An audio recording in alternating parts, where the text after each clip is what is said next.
কিনে ও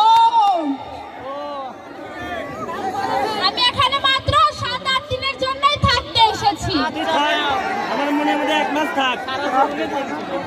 আসলে কি হয়েছে জানেন? বলো। আমার ছেলে বাসা বদল করছে। কোথায় গেছে? আর তার বাসার জিনিসপত্র অন্য বাসায় পরিবর্তন করার জন্য সময় লাগবে।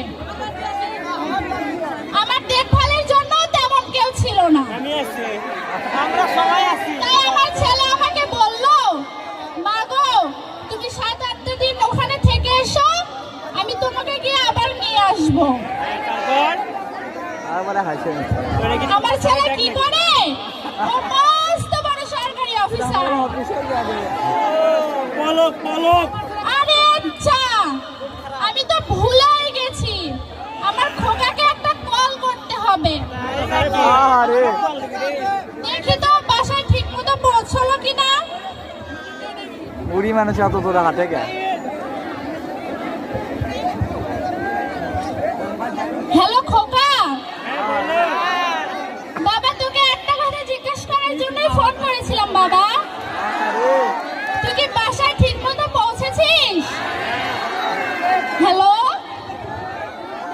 হ্যালো, কেটে দিল।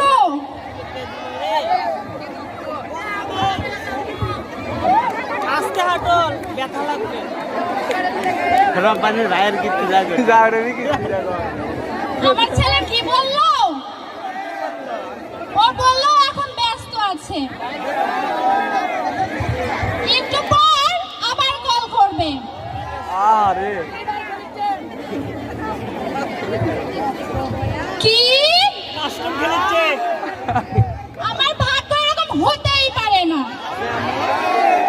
আপনারা যতই বলুন না কেন, এখানে সুখ শান্তি, সময় মতো খাবার দাবার, সাথে অনেক বন্ধুও মিলবে, কিন্তু আমার ছেলের থেকে দূরে সম্ভবই না।